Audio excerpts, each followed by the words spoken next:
Hi, this is Andrew Todd with Keller Williams Real Estate in Murfreesboro, Tennessee. This is the third of a weekly episodic series devoted to all things real estate.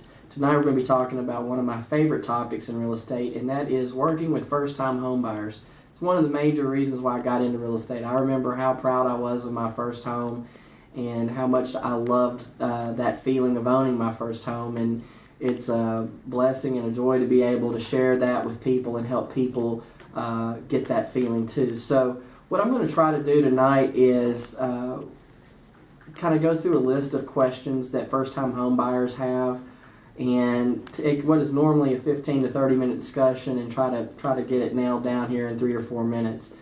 Basically, the first question that they ask me is, where do I start? And I would say that you probably want to start off with figuring out what you're comfortable with as a house payment, and then going and talking to a lender to see if you're pre-approved for that amount. I suggest that you find out what you're pre-approved for at your maximum limit versus what size house or price house you can purchase at your comfortable limit. And then that way, if there's something that seems just to be a teeny bit out of your price point, you can decide whether or not you want to go up to that next level. The next thing you need to find out from the lender is which loans that you qualify for.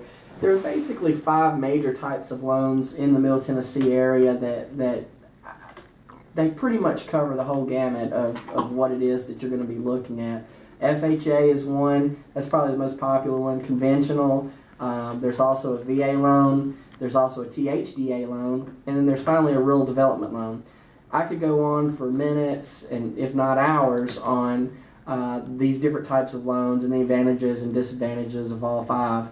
But we'll save that for another segment, another episode. So another thing you want to know as a first-time home buyer, right now according to the interest rates, for every $1,000 you borrow, it's about $7 in a house payment, and that does include your property taxes and insurance escrowed in.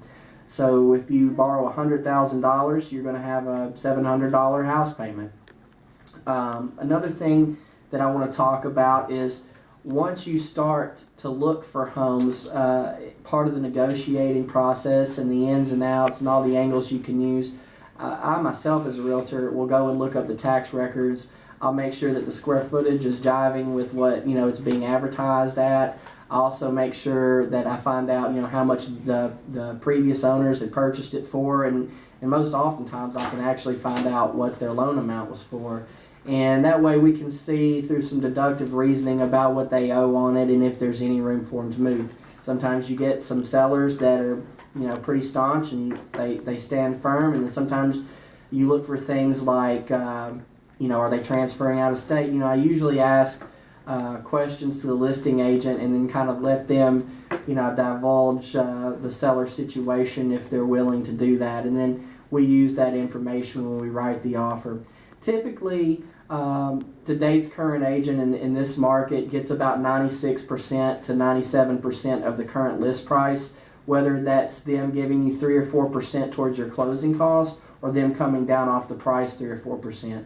I'm not saying you can't do better than that. We always strive to do better than that, but that's typically how it ends up. So that's something that you can look forward to expecting.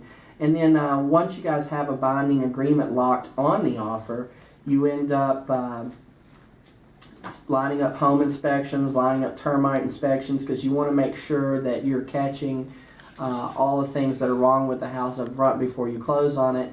And oftentimes, if there are things that are wrong, those can be negotiated to be fixed, or you can terminate the agreement.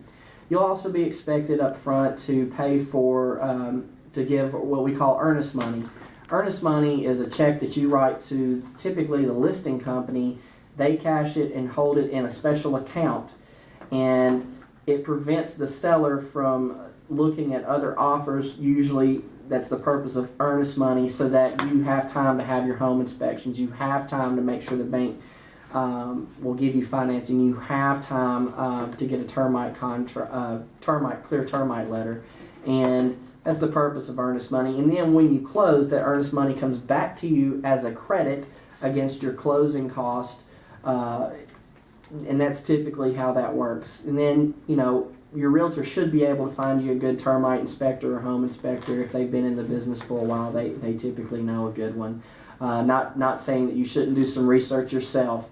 And pretty much after that, it's about a 28-day period from the time you bind the agreement to the time, appraisals are done, underwriters have had a chance to review the package for the contract, they have a chance to review all of your information, you have time to get the home inspection done, you have time to get the termite inspection done, and if you're working with a good realtor, he should be able to handle all of this with minimal effort from you.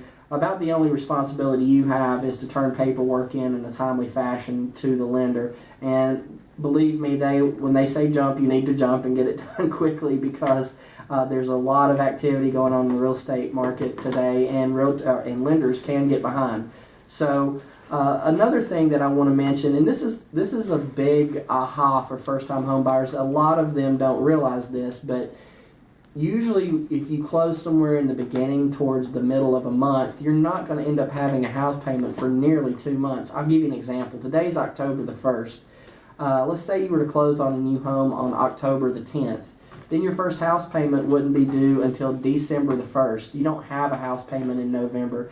And that gives them more time to save some money up and, hopefully not have to make any more rent payments there in the middle.